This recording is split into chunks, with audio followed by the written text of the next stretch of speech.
Oven acting weird, timing off, settings stuck, or panel behaving oddly? A factory reset can clear glitches and restore defaults. Fix it fast.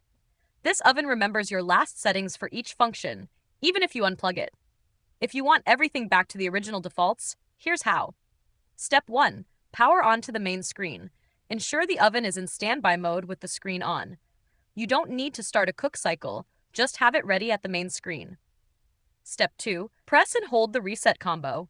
Press and hold the frozen food and temp conv, Fahrenheit Celsius buttons together for about 5 seconds until the display flashes. Step 3. Confirm reset worked. Scroll through a few functions like toast or bake.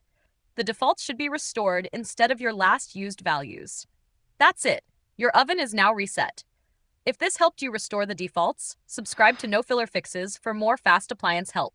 And if you need a lint-free microfiber cloth to keep the control panel and screen clean while you reset, I've linked the set I use below. Safe on glass and plastics without scratching. Thanks for watching, and reset like a pro.